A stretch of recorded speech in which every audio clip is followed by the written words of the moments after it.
क्या रीजन है NEET PG 2026 के रजिस्ट्रेशन में डिले का? नीट पीजी 2026 जो है वो 30 अगस्त को तो डेट डिसाइडेड है, ठीक है।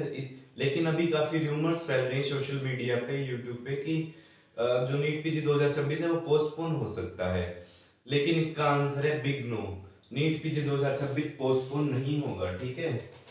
पोस्टपोन बिल्कुल नहीं होगा। और ये रूमर्स फैलाई जा रही है कि डिले है इस रजिस्ट्रेशन में, ऐसा कुछ भी नहीं है।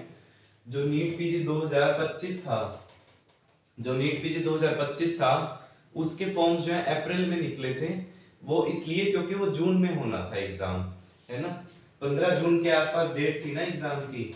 लेकिन किसी कोर्ट केस की वजह से वो 3 अगस्त को हुआ एग्जाम, जो 2 शिफ्ट में पेपर के रिगार्डिंग केस था उसके अगेंस्ट। तो इसलिए 3 अगस्त को एग्जाम हुआ। तो रजिस्ट्रेशन उसका पहले इसलिए हुआ क्योंकि 15 जून को डेट डिसाइडेड थी। अब इसकी जो डेट है वो 30 अगस्त है। नीट पीजी 2026 की डेट 30 अगस्त है। तो इसके फॉर्म्स आपको विद इन 2 वीक्स के अराउंड आपको मिल जाएंगे। फॉर्म्स अवेलेबल हो जाएंगे, कोई डिले नहीं है। और ना ही कोई ऐसा इस बार कोई फैक्टर है जिसकी वजह से पोस्टपोन हो एग्जाम, ठीक है।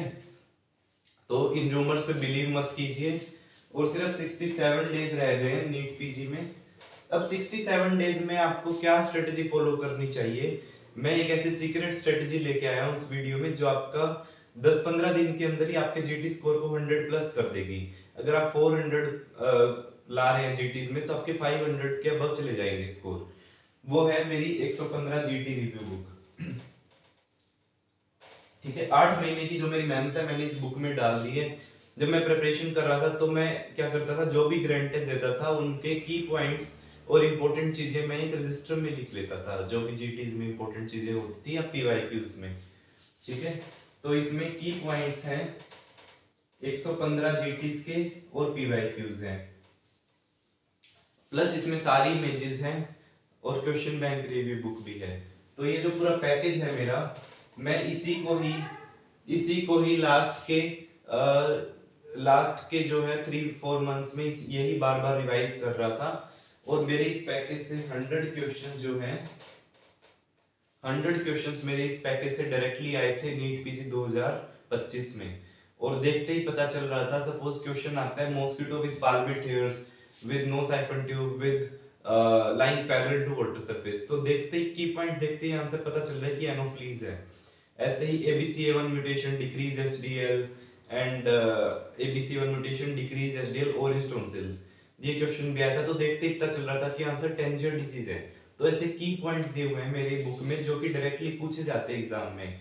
और इसमें 50,000 की पॉइंट्स कवर्ड हैं मेरी बुक में।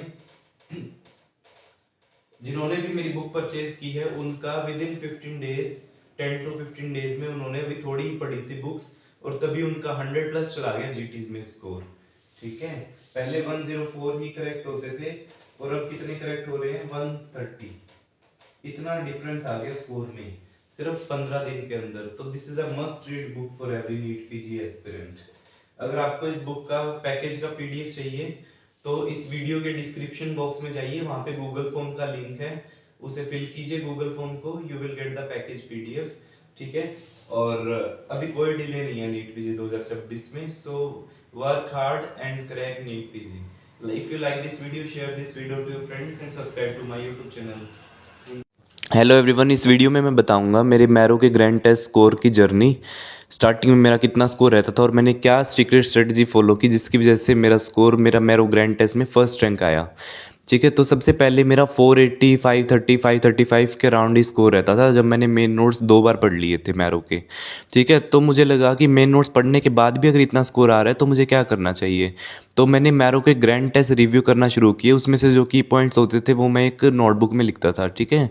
और फिर मैं उसको रिवाइज करता रहता था। तो जब 40 जीटीज हो गए मेरे, 40 to 50 जीटीज ऐसे करते करते तो मेरे 630 मार्क्स आने लग गए, इजीली 600 क्रॉस होने लग गया। कभी 590 कभी 600, प्रूफ आपके सामने ही है,